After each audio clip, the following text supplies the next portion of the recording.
single day, like I've always done and always will. Passing these bills on the floor, making yet another stand. Welcome to this week's edition of New York Now. I'm Elise Klein. Benefits for the Supplemental Nutrition Assistance Program, or SNAP, have faced a slew of federal challenges over the past 2 months. The controversies began in early November when the Trump administration stated SNAP benefits wouldn't be fully available due to the government shutdown, which marked the first time in history these benefits were withheld due to a shutdown. A federal judge then ordered fully providing these benefits to the public. The controversy then continued through several federal courts and went all the way up to the Supreme Court, which ruled in favor of the White House's actions. The challenges continue through federal courts today, where some states like New York face not receiving SNAP funds because they refuse to comply with an order to provide the federal government with SNAP recipients' data, including their immigration status. SNAP benefits challenges also come from Trump's Big Beautiful Bill, which narrows eligibility especially for non-citizen groups such as refugees and asylum recipients.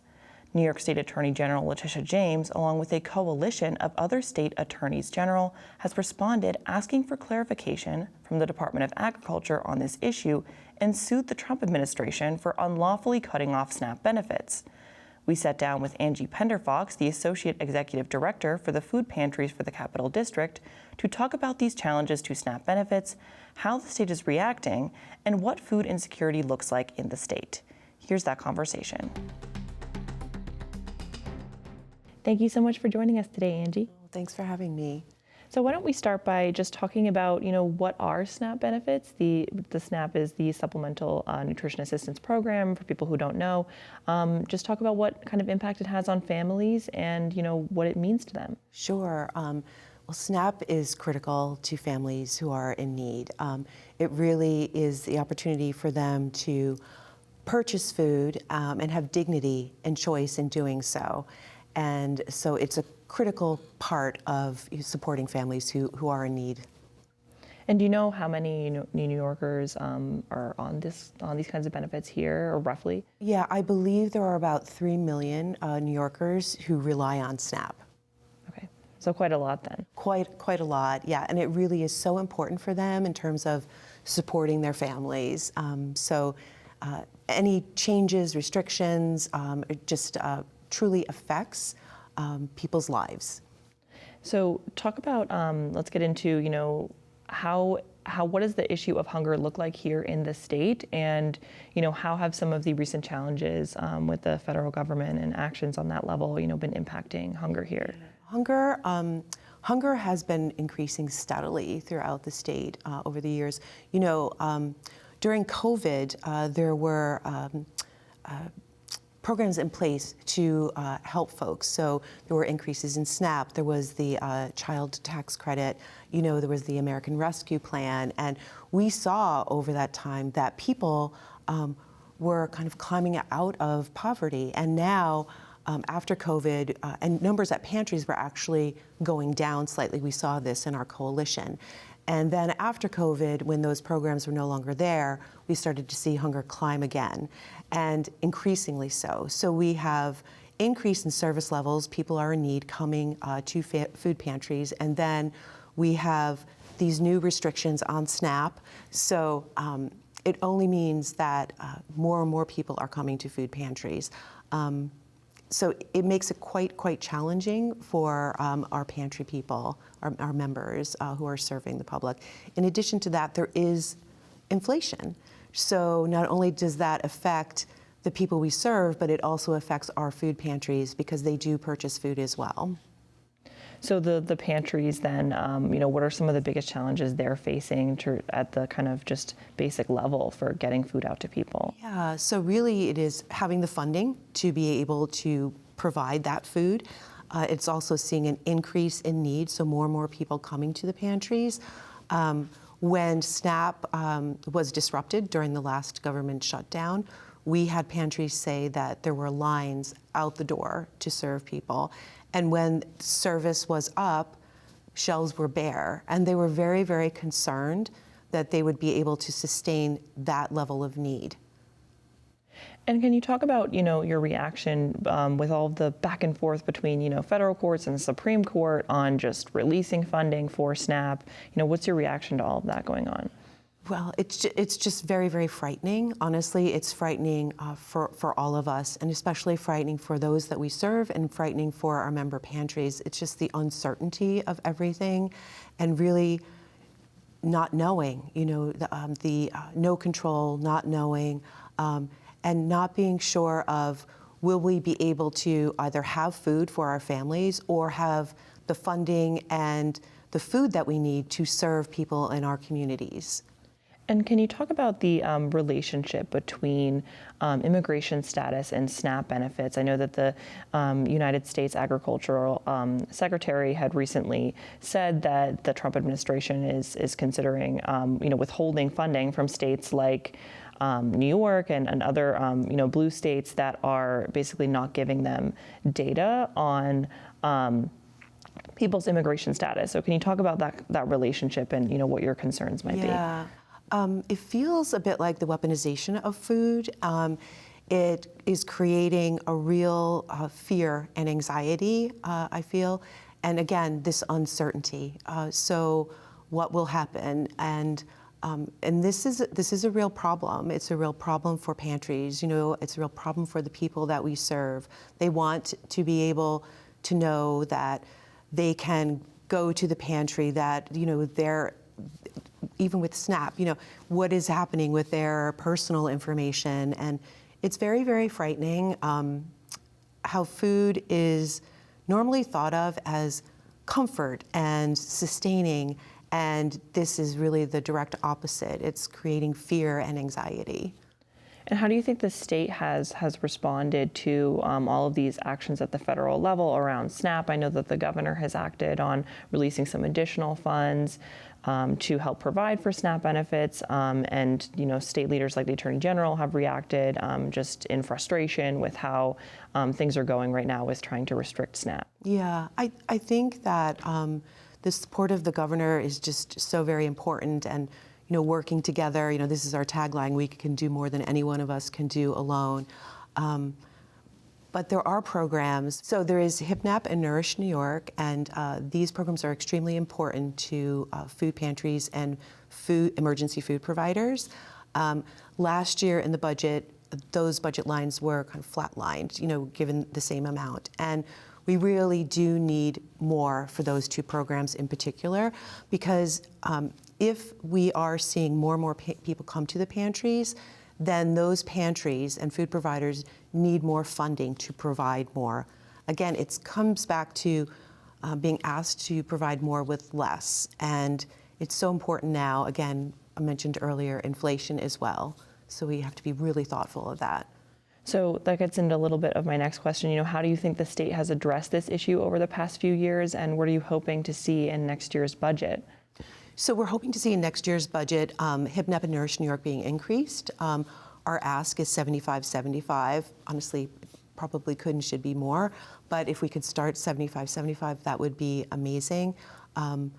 We all want to see the most vulnerable, being fed and work together, and I'm sure we can get there. And do you think, given all of the, actions around SNAP, that there could be a greater urgency for state lawmakers and for the governor to provide that ask there for those programs? Absolutely. You're seeing with SNAP that, there are further restrictions. We have folks who were once exempt from SNAP.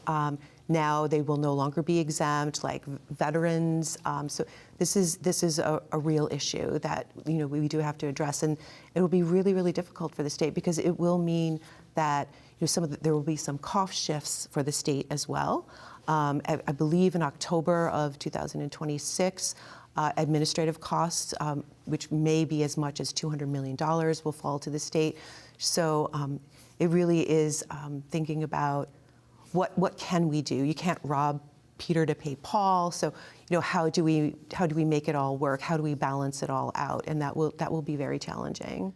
And can you shed a little more light on what, HIPNAP and those other state programs do and how they could kind of provide a little bit more food security in sort of filling in a little bit, I guess, for SNAP, which is currently facing some challenges? Yeah, so the Hunger Prevention Program, HIPNAP, it is state funded, as is Nourish New York, and it provides funding to emergency food programs such as food pantries so they can purchase nutritious, healthy foods to feed. And the more money and funding that those feeding programs have, the better it is, so they can provide more, hopefully, to those that they serve. How have you seen those programs, benefit the pantries that your organization overlooks? Well, it helps them be stocked, right? We want to have full shelves. We want to be able to sustain and provide with dignity. And these programs are vital to our feeding programs. And how do you think the state's, role fits into the grand scheme of things here in terms of facing the federal challenges and trying to address this issue? Like, where does the state play a role? Is it, just trying to add more funding into the state programs that we have? Is it continuing to fight for, the release of funds for SNAP? I think it's both. Honestly, I think it really is making sure that that our most vulnerable are taken care of, that our community is fed, and it's a balance, and I do think it's both.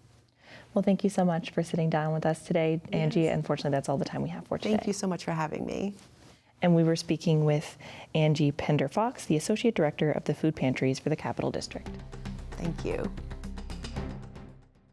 The holiday season is almost fully underway, and the state has a variety of ways to celebrate, from holiday displays inside the state capitol to tree lightings, musical performances, ice skating, and more. We dive into the state's winter holiday traditions, including the world-famous Rockefeller Christmas tree, which this year comes from Troy, New York. Here's that story.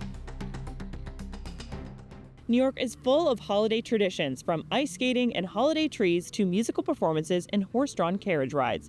Today we're going to walk through all of this year's winter holiday festivities, and we're going to start with a trip to New York City to see the Rockefeller Christmas tree. In 1931, construction workers building the Rockefeller Center put up a Christmas tree for the first time, decorated with handmade cranberry and paper garland.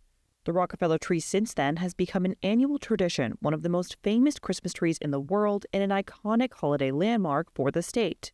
This year, the Rockefeller tree comes from Troy, New York. While there have been a few trees over the years from the state, this year it's been chosen from the Capital Region's very own backyard. The tree was donated by the Russ family. Judy Russ says the house where the tree grew to 75 feet tall and 95 feet wide over the years has been in her late husband's family since the 1920s. Russ says over the years, the tree has brought their family many special memories, and they're excited to share the tree's magic with the world. My son is the 5th generation to now live in the house, so each generation has their own memories of actually decorating it, to us now kind of just enjoying the grandeur of the tree. So it's special to us. It's been around forever, and this property means a lot to us, so it's really special. The tree was planted sometime around 1950. Before the tree grew to its incredible height and width, there was a time when the tree was only a few feet tall, just clearing the heads of Mattie May and Edward Doran, who planted the tree 75 years ago. But the more the tree grew, the more challenges come with decorating. Russ says her family has considered renting a crane to decorate it. That just kind of was opening my eyes to how big this tree is and how we have really something special. Russ adds donating the tree this year is extra special for her because not only does the tree provide a connection to her late husband's family, but her side of the family has a holiday tradition of visiting the Rockefeller tree every year. So I grew up in Queens, so my family and I went to the Christmas tree at Rock Center every single year. It was part of our family tradition. As we got older, every Saturday before Christmas, we would meet up. I brought friends from college down to see the tree. Like I said, last year, my son and I went down with his friends from school, so this is just the perfect full circle moment for me. Peggy McElhoney, Russ's aunt, says as soon as they heard the tree was selected, they were ecstatic. We were just so excited for her. It's a once-in-a-lifetime experience. Jim McElhenney says the family is also excited about the tree being donated after the holiday, per Rockefeller Center tradition, to Habitat for Humanity, where it will be milled into lumber. Our tree means a lot to our family. It's been here probably 60, 70 years. Obviously, I wasn't around for that, but means a lot, but it's going to a great cause. The Rockefeller Center, in addition to donating the lumber to Habitat for Humanity, replants a tree for the family. Eric Posey, who has been the head gardener for the Rockefeller Center for 30 years, says the Russ family tree was selected because it has the qualities they look for each year. The kind of tree that you would want in your living room, but on a grander scale. It had a beautiful shape. And I got to tell you, this year, and when I came up in July, I had a beautiful green to it, and it looked really good. After the tree was cut down in early November, it made its way down to the city where the Rockefeller team hoisted up the 11-ton tree to its grand holiday spot. It was then strung with more than 50,000 LED lights, which equates to about 5 miles of wire, and topped with a Swarovski star that features 70 spikes, 3 million crystals, and weighs 900 pounds. It was lit for the first time at the beginning of December. Some New York City residents didn't know the tree was from New York State. Leo Fernandez, a Manhattan resident, says he thinks it's pretty cool that the tree came from Troy, and he thinks the tree, while not as tall as in previous years, looks great. I was walking towards the tree, and I actually told my sisters that I like the shape of the tree. It's not as tall as it used to be, but it looks quite healthy. Many people each year also travel from all over to see the Rockefeller tree. Alejandra Tapia and Karina Mencia traveled from Texas to New York City for the first time to see all of the city's holiday festivities. They say the trip was well worth it. It's so pretty. It's so big. It's bigger in person than what it seems on the internet for sure. It's really It was literally nothing what I expected. I was kind of expecting something a little bit smaller as well, but I loved it. All the Christmas spirit and the songs, it's just amazing. For Sandy Santos and Alberto Ramirez, who traveled from California to see all the New York City holiday festivities, it was worth the trip. It was a check off of our bucket list, so it's very exciting, and it's So beautiful. yeah, and all the Christmas decor, we love it. for siblings Ava and Evan Snyder from Buffalo, the trip to the city to see the tree was a highlight. I think it's really beautiful. It is like very bright and colorful, and like that it's really tall. The tree is just absolutely phenomenal, the way it sparkles and illuminates holiday cheer. Again, New York City residents and travelers say pictures just don't do it justice. Now we're going to head to the Capital Region to check out a slightly smaller holiday tree that will be debuting at the state capitol for the 49th year of a holiday tradition. The New York State Capitol since 1976 has held the tradition of lighting up a tree on the Empire Plaza right outside the Capitol building. Each year, the Capitol tree is donated by a New York family who applies to be selected. This year, the Empire State Plaza tree comes from Ballston Lake from the Christopher family. The Christopher family says they found out about the state capitol holiday tree tradition because 2 of their neighbors in the past few years have donated their trees. It is similar, and so we got in touch with New York State, and they loved it, and here we are. Charlene's husband Ken says the tree was much smaller when they moved in about 7 years ago, and while they love their tree, it's gotten too big to decorate and maintain. It was a lot smaller. The first year we were here, we proceeded to decorate it, my grandson and I, and I was standing on top of an 8-foot ladder, and he went in and got his grandmother, said, "Pa's gonna fall." So we really only decorated it the first year, and then it just got taller and taller. Amy Stanner, the Christopher's daughter, says they are excited to see the tree decorated on the State Plaza. It is so tall that it's hard for us to decorate, but it is just such a beautiful, beautiful tree that it'll be nice for other people to be able to enjoy it. Gina Martin, one of the Christopher's neighbors, moved into the neighborhood about 7 years ago, around the same time the Christophers did. Martin says several trees have been donated to the plaza in the same neighborhood, which has brought a lot of neighbors together, much like the spirit of the season. It's been very nice because it allows the neighbors to come out, and there's a lot of good camaraderie, and people talk about it, and they even talk about it after it happened. So it is, and it also makes other people think about donating. The tree was lit up for the first time in early December. The state also features a tree inside the state capitol decorated with ornaments from all 62 counties around the state. Next to the tree in the Capitol are other symbols of holiday traditions. Robinson Hernandez, Deputy Commissioner for the State Office of General Services, says these traditions help the public understand the history, geography, and diversity of the state. And it's an opportunity for people to be able to connect. We also have a menorah, and then we also have a Kwanzaa Kinara candles in order to make sure that everything is reflective of the community. Hernandez says his favorite ornament is from Queens. The state has more than just trees to offer holiday spirit. Each year, the Empire State Plaza offers a variety of holiday performances and activities, including ice skating and a tuba ensemble. Let's go check it out. The Empire State Plaza builds an ice rink on what during the summer are reflective pools, where members of the public can skate during the winter season. For about 20 years, skaters from the 75-year-old Hudson Mohawk Figure Skating Club have performed before the annual tree lighting. 9-year-old Caroline Canary, who has been skating since she was 3 years old, says she loves performing on the plaza and feeling the wind on her face and seeing all of the pretty lights around her. I like all the buildings that light up on the fireworks and, just everything about this place. And skating at the state's capital, all that. For 13-year-old Caitlin LaScala, it's all about the people. I love the energy the crowd brings and just seeing the smiles on their faces while I perform. 17-year-old Alfred's son says it's festive and fun to skate at the plaza, but what he loves most about it is performing and skating, something he has loved doing as long as he can remember. It's about that throw you got that you don't have when you're on land, right? You can't go as fast, you can't jump as high. It's about enhancing your personal skills and mindset. Glenn Zeinert, skating director of the Hudson Mohawk Figure Skating Club, says as a coach, this performance is like the start of their holiday season, and it's very rewarding watching his students perform. As a coach myself, I just love all the hard work that we put in, and then to be able to see it come to be able to have them be able to do it out when it counts now, it's the most joyous feeling for me. The figure skaters are not alone. The Empire State Plaza also hosts musical performers, including the Aaron Harks Band and Tuba Christmas. Aaron Harks, a local musician, played for the first time outside at the plaza during open public skating. I mean, this is such a great event, and I love all the events that Albany and the Capital Region are doing, and the tree lighting is one of the best events that we have in Albany, so I'm just excited to be a part of it. Harks says they sing a variety of songs from classical carols to top hits. Harks says her favorite holiday song is Have Yourself a Merry Little Christmas. That's my favorite one. It's just a really sweet, beautiful, classic Christmas song.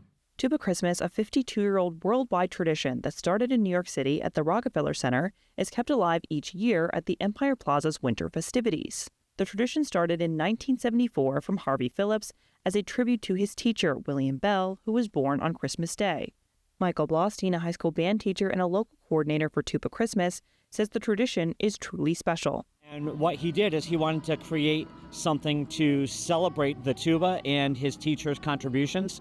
And at the time, Harvey was a really well-known gigging musician in the New York City area, and so he had a lot of clout and was able to really get this thing jump-started. And it's grown into this international event.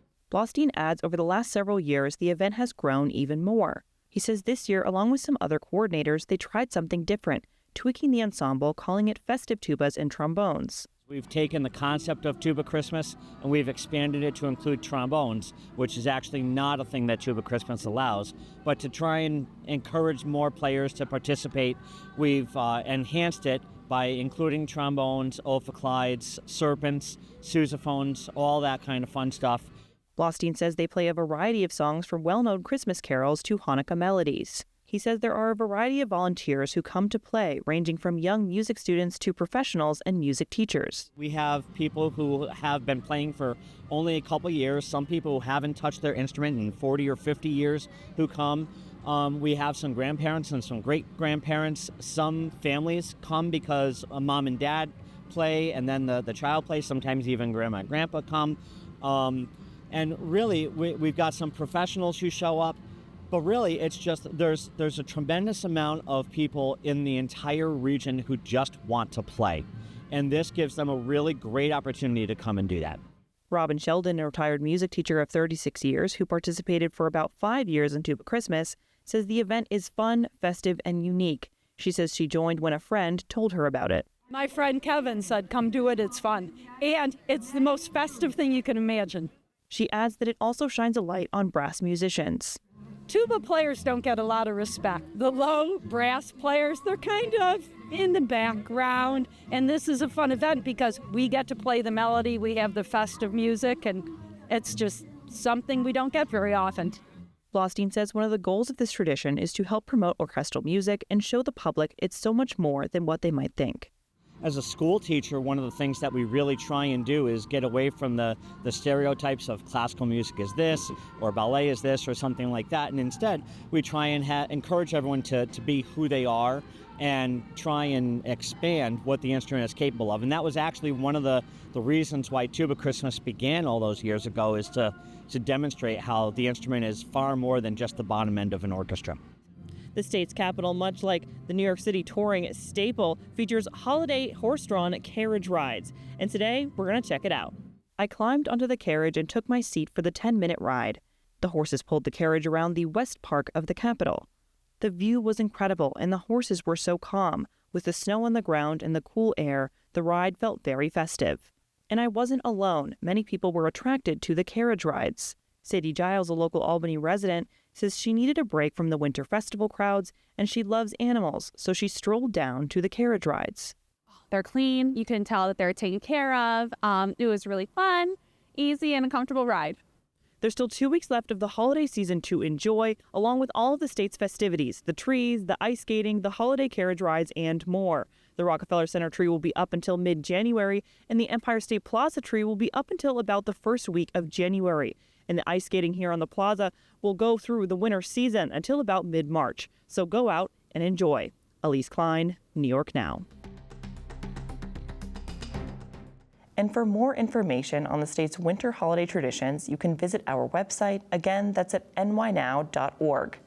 Well, that does it for this week's edition of New York Now. Thank you for tuning in, and see you next week.